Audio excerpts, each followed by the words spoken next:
El caso de Wayne Amy.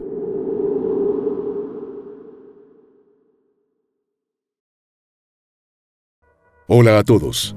3 veces por semana en este canal te traeremos los crímenes que han impactado a todo el mundo. Desde desapariciones hasta los más terribles asesinatos. Injusticia, impunidad, corrupción y las más duras sentencias serán los acompañamientos de estas historias. Antes de comenzar con el relato, te pido que te suscribas y actives la campanita con todas las notificaciones. Tampoco olvides dejar tu like, ya que de esa manera podremos seguir creando contenido. Sin nada más que decir, analicemos juntos todos los detalles de esta historia criminal. Robin Jane Lindholm nació en una fecha no especificada de 1973 en Glen Waverley, un suburbio próspero situado en la ciudad de Melbourne, en Victoria, Australia. Fue la única hija de Raymond y Dorothy Lindholm, un matrimonio de clase obrera. Raymond trabajaba como soldador y Dorothy era enfermera. El hogar donde creció Robin era modesto pero muy unido. De tal modo, las dificultades económicas no impidieron que Raymond y Dorothy hicieran todo lo posible por brindarle una atención especial a su hija. Incluso en repetidas ocasiones, se privaron de satisfacer sus propias necesidades para asegurarse de que la niña tuviera lo mejor y, en consecuencia, Robin siempre se sintió amada y cuidada. Los sacrificios y la abnegación de los padres rindieron frutos, pues en paralelo con sus estudios en la escuela Kilvington, donde tenía un buen rendimiento, a los 11 años, Robin comenzó a practicar equitación. En breve, los caballos se transformaron en una auténtica pasión para aquella hermosa jovencita de cabello color miel. Encantado con su entusiasmo, Raymond le regaló su primer ejemplar. Además, su inagotable energía la condujo a interesarse en el patinaje sobre hielo. Ya en plena adolescencia, esa práctica le valió a Robin ser reconocida como una revelación y llegó a ganar el campeonato de Victoria. La cosecha de éxitos de Robin en el patinaje sobre hielo continuó, al subir a lo más alto del podio como campeona estatal y luego nacional. Posteriormente, su talento la llevó a participar en un famoso espectáculo de patinaje. Por ese entonces, los patinadores británicos Jane Torvill y Christopher Dean, que acababan de obtener la medalla de oro en los Juegos Olímpicos de Invierno de 1984, recorrieron diversos países con su espectáculo llamado Torvill and Dean. Cuando estuvieron en Australia, Robin participó y no fue menos en el show, al que sumó una memorable actuación. Y no solo en el deporte obtuvo logros, sino también en lo académico, porque alcanzó su meta de finalizar la escuela y matricularse en la Universidad Secundaria Malvern Girls, una prestigiosa y exclusiva institución solo para mujeres, ubicada en un barrio atractivo y próspero de la ciudad. Desafortunadamente, por la misma época su carrera deportiva se vio truncada por una lesión. Pero lejos de desanimarse, ella se enfocó en sus estudios, obtuvo notas sobresalientes y luego ingresó a la Universidad de Monash. Allí inició una licenciatura en ciencias, aunque su verdadera intención era transferirse luego a veterinaria. Pese a estudiar duro durante unos 18 meses, Robin se dio cuenta de que no tenía las calificaciones necesarias para su objetivo universitario. Fue entonces cuando optó por cambiar a la cría de animales, inscribiéndose en un curso técnico en la ciudad de Box Hill. Sin embargo, aquello no duró mucho, pues a los 19 años dejó a un lado su vocación por los animales y decidió preocuparse más por hallar un empleo que le garantizara el sustento. Con ese plan en mente, comenzó en un concesionario de automóviles. Como si el universo hubiera escuchado su petición, la vida de Robin dio un giro inesperado cuando fue contratada como camarera en el complejo de entrenamiento Crown Casino. Con una linda imagen y mucha disposición al trabajo, al poco tiempo fue promovida para desempeñarse como anfitriona en el exclusivo Mahogany Room, una sala de juego diseñada para clientes de alto valor, con límites de apuestas más altos que en cualquier otra de las áreas de la casa de juegos. En el Mahogany Room, el acceso se limitaba a ciertos apostadores, seleccionados entre los miembros del programa de fidelidad del casino y algunos invitados especiales. Sin distinción, todos debían cumplir con un estricto código de vestimenta, discreto y elegante. Gracias a su belleza y encanto, Robin se volvió popular en la sala y pronto atrajo la mirada de Alphonse Gangitano, un notorio mafioso australiano. Conocido también como el Príncipe Negro de Lygon Street, Alphonse había nacido en 1954 en el suburbio de Richmond, en el seno de una familia de inmigrantes italianos. Se sumergió en el mundo delictivo desde muy temprana edad y fue así como llegó a ser uno de los líderes del crimen organizado en la década de los 80. Dos cosas en especial se sabían de Alphonse. Era dueño de un temperamento volátil y de una gran habilidad para resolver disputas, pero solo mediante el uso de la violencia. La manera en la que el hombre construyó la fortuna que gastaba a manos llenas en el casino fue ejerciendo el liderazgo de la banda denominada Carlton Crew, una de las dos organizaciones delictivas que operaban en simultáneo en la zona. La otra respondía al nombre de Clan Moran. La armonía entre ambas era un asunto frágil, y Alphonse no olvidaba que un asociado de la mafia rival, Gregory John Workman, jamás le pagó una antigua deuda por $50,000. Pero se guardaba su venganza, porque Gregory estaba entonces tras las rejas.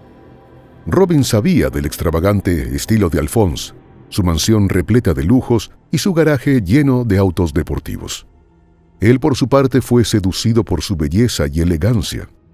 La repentina relación amorosa de ambos pronto se convirtió en tema de conversación entre los visitantes habituales del casino. Entretanto, Robin llamó también la atención de otro hombre, Alex Prelak. Se trataba del dueño de Simple Irresistible, una agencia de bailarinas exóticas. Consciente del gran potencial de la hermosa joven, Alex le ofreció trabajar para él. El mundo de riqueza y oportunidades que le ofreció Alex fue irresistible para Robin, que aceptó la oferta. En aquel ambiente, adoptó el nombre artístico de Colette. Lo increíble de esta historia es que, si bien estaba rodeada de gente peligrosa y con negocios oscuros, Robin veía el empleo en el casino y el de bailarina exótica como medios para materializar su sueño de tener su propia granja y, por fin, criar caballos. Para hacerlo realidad, obtuvo una hipoteca y compró una propiedad rural de 300,000 metros cuadrados en Glen Hope, al norte de Melbourne. Durante aquel tiempo, trabajó incansablemente y ahorró cuanto pudo. Después de 3 años terminó de pagar la hipoteca y, así, ella se convirtió en propietaria. No abandonó del todo la agencia, pero sí se permitió mayor flexibilidad en los horarios. Algún tiempo después, hizo amistad con otra bailarina, la atractiva Shari Davidson. De 26 años y oriunda de Melbourne, Shari era madre soltera de un niño de 2 años llamado Luke. La joven madre trabajaba para mantener a su pequeño, pero en secreto luchaba con profundos y complejos problemas.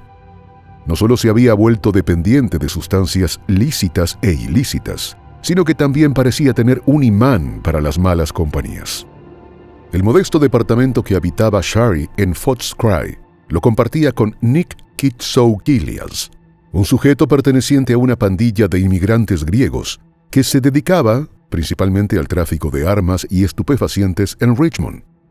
El grupo era liderado por George Teasis.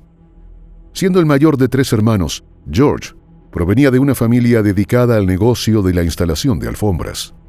Fiel a su legado, el hombre formaba parte con orgullo de la actividad económica de la familia, pero ejercía el negocio de las alfombras en paralelo con sus actividades ilegales. Aunque el nombre del padre no ha trascendido, George le profesaba admiración y, en general, sentía gran apego por las costumbres de su clan. En el aspecto personal tenía 5 hijos, pero se había separado y vivía solo junto a su primogénito, Ross, quien ocupaba un apartamento en la parte trasera de la casa. Por intermedio de Shari, George conoció a Robin, y desde el mismo momento en que la vio, quedó cautivado. Paralelamente, la compañía de Nick empezó a pasarle factura a Shari. A sabiendas de que estaba siendo investigado por la policía, él escondió un gran cargamento de municiones y drogas en el departamento que compartían. Su siniestro plan lo llevó a cabo sin informarle a ella, de tal manera que, cuando finalmente lo capturaron y requisaron el domicilio, Nick acusó a Shari, relacionándola falsamente con otro miembro de la organización delictiva, Louis Roumeliotis. En febrero de 1995, Gregory recuperó su libertad, y allí estuvo Alphonse para cobrarle aquella vieja deuda de $50,000, no ya en metálico, sino con su vida. Ese acto desencadenó una verdadera guerra entre las bandas de Melbourne. A los pocos días, Shari tuvo una noche de fiesta en el Casino Crown. A las 6 a.m. abandonó el lugar y luego desapareció sin dejar rastros. Adentrados en el caso, los investigadores fueron tras la pista de Nick, así como del vínculo con la banda de George, pero fue en vano. Ni de Nick ni de Shari se supo nada más. El caso se enfrió y fue calificado como desaparición. Para 1998, la disputa entre los dos clanes de la mafia lucía imparable.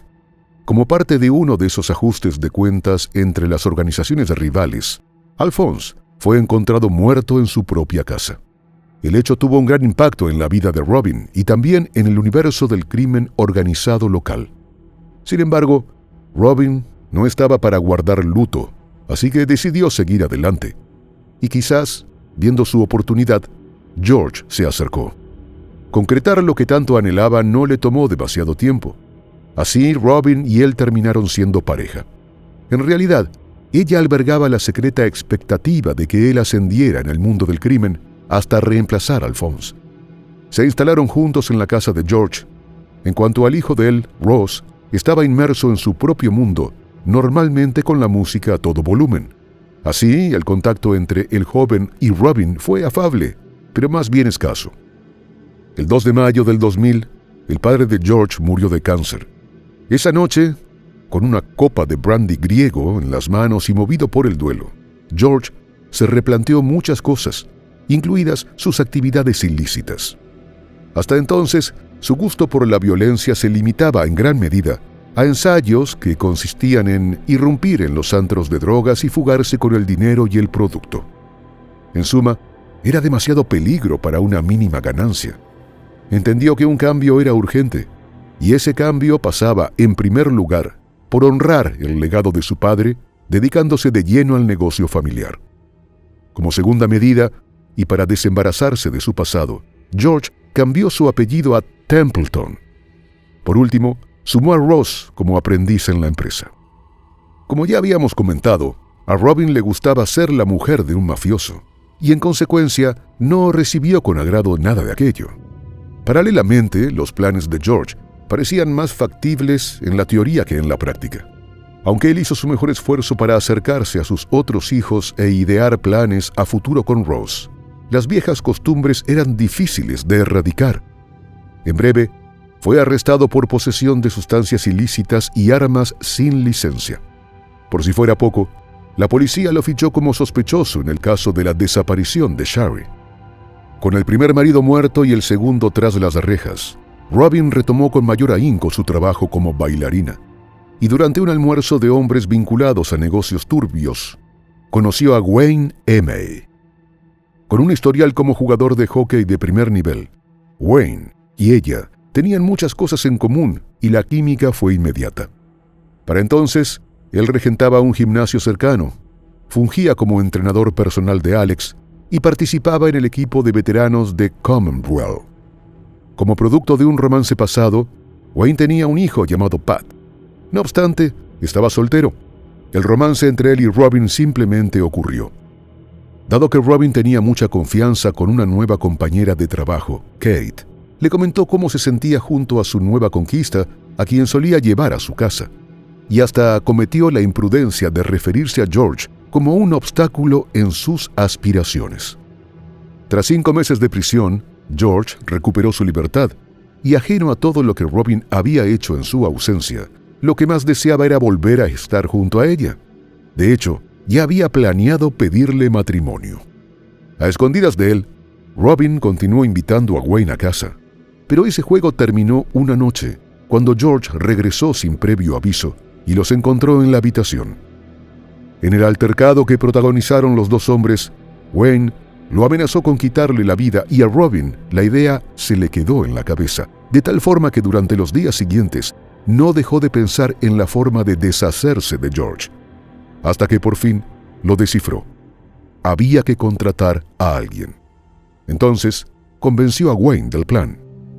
La velada de brandy griego y reflexión ya se había hecho tradición para George durante cada 2 de mayo, y Robin lo sabía.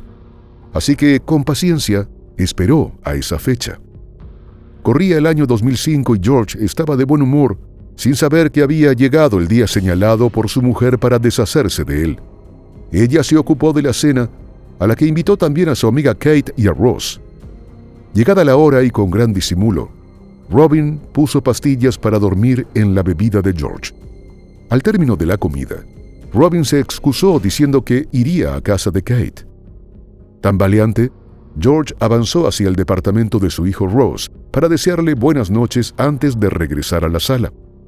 En ese preciso momento, Wayne y un desconocido irrumpieron en la residencia y agredieron a George, causándole graves heridas. Luego lo introdujeron en su camioneta. Pese a la refriega en la vivienda, Ross no escuchó nada. Alrededor de las 2:30 a.m. y a modo de coartada, Wayne envió un mensaje a Robin desde el teléfono de George, diciéndole que estaba en un problema y necesitaba que lo recogieran. No especificó dirección.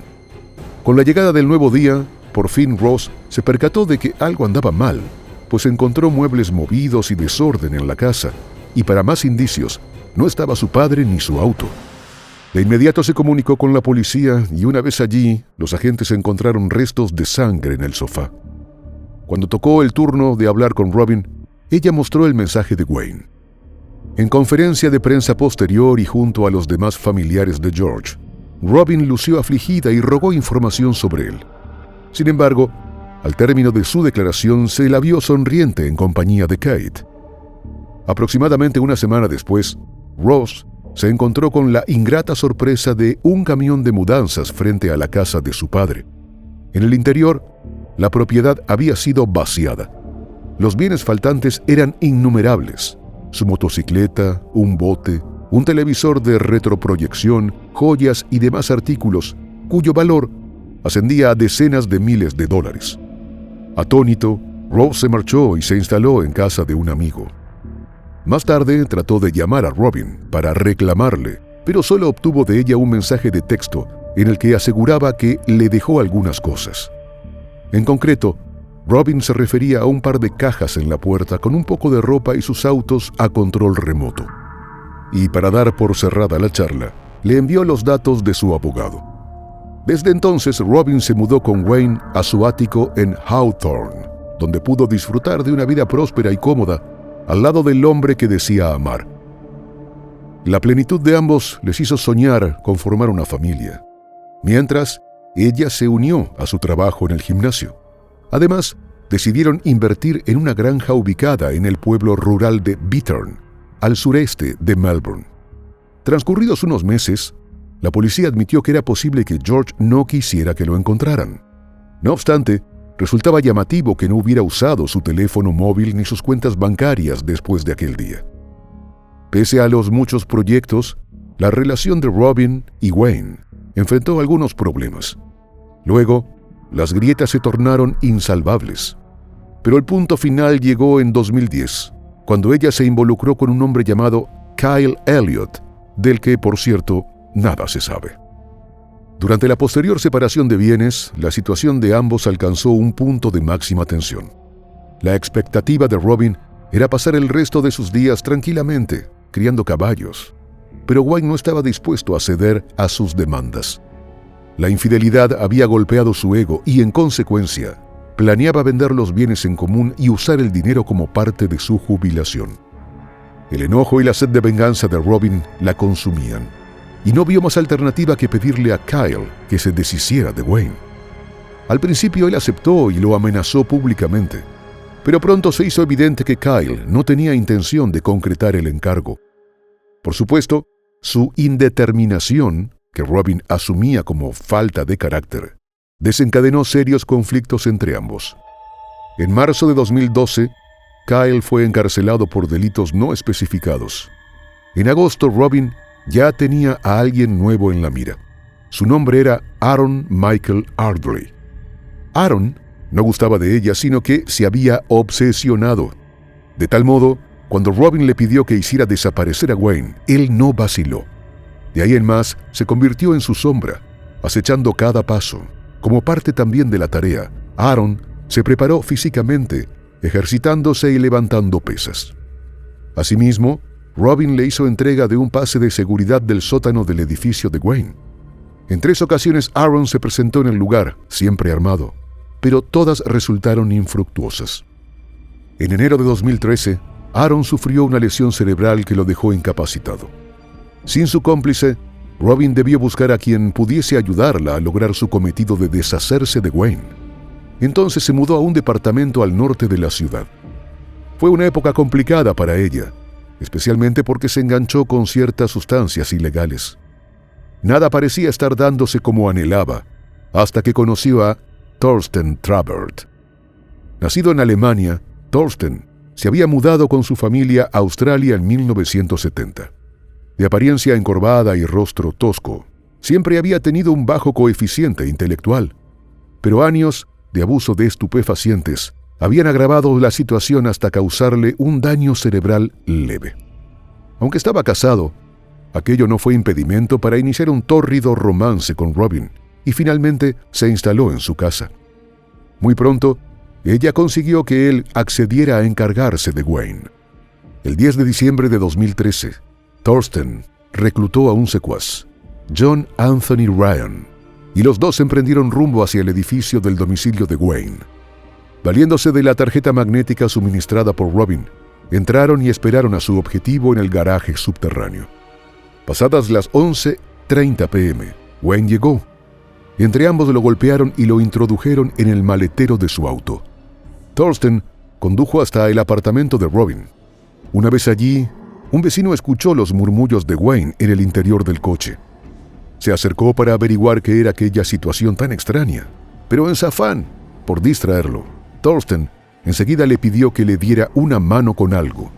Atemorizado, el vecino se alejó.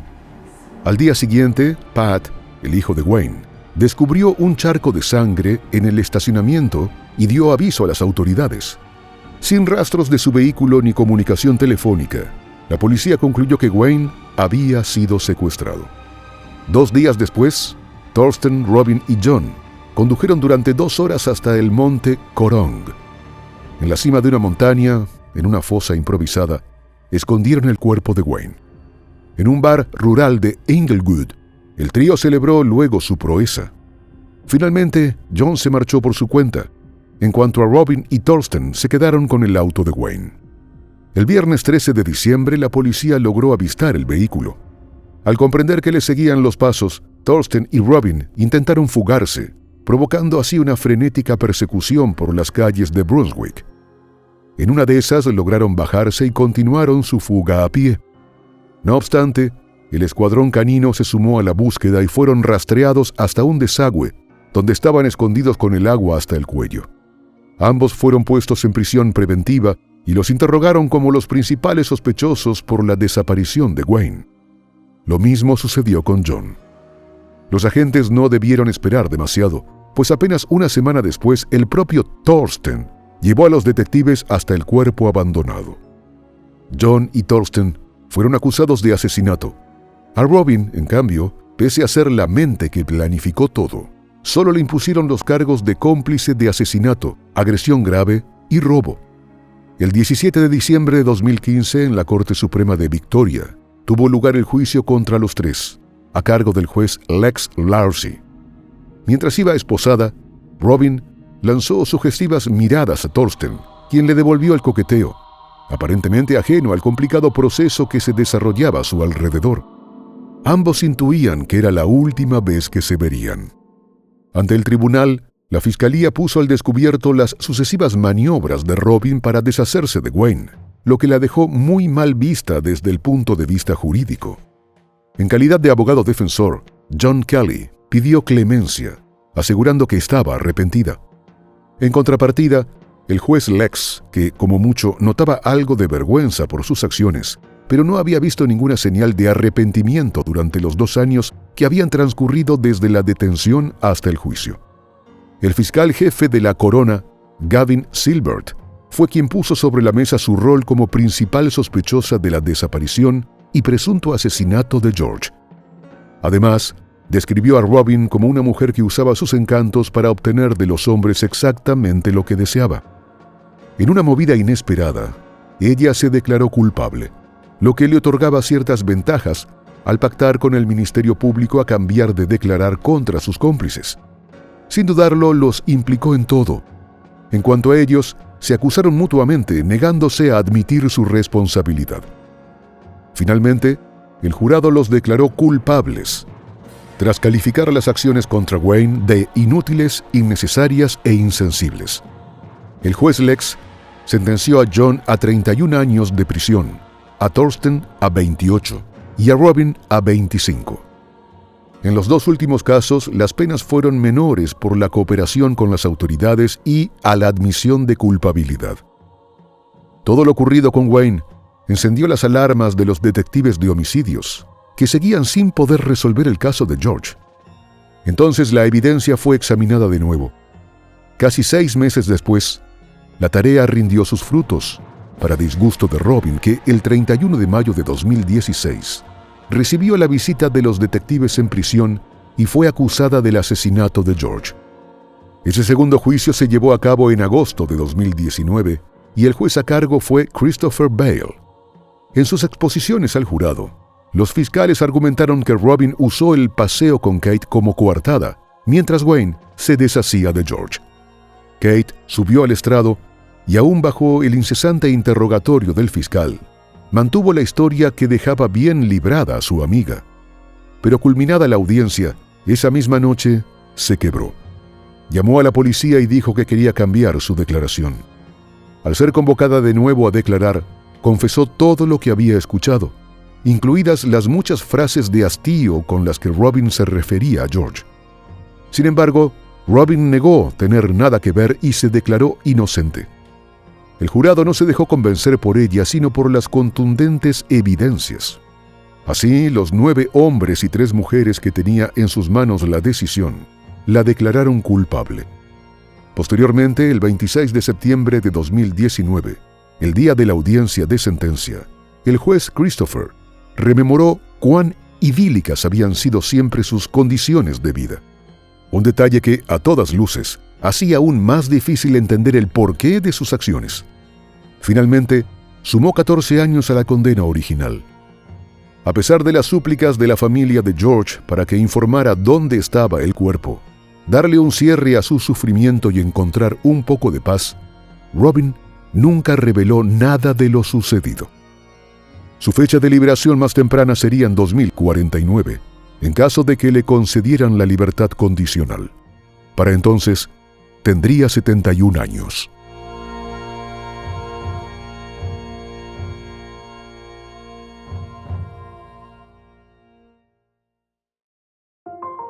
Y bueno, querido espectador, aquí termina la historia criminal del día de hoy. Me interesaría mucho saber tu opinión, así que te pido que la dejes en los comentarios del video, siempre con respeto a la víctima y su familia. Podemos debatir, pero siempre con el respeto que todos merecemos. De nuevo, te recuerdo que te suscribas y dejes un like para dejarme saber que mi trabajo es de tu agrado. Buenas noches. Hasta la próxima Historia Criminal.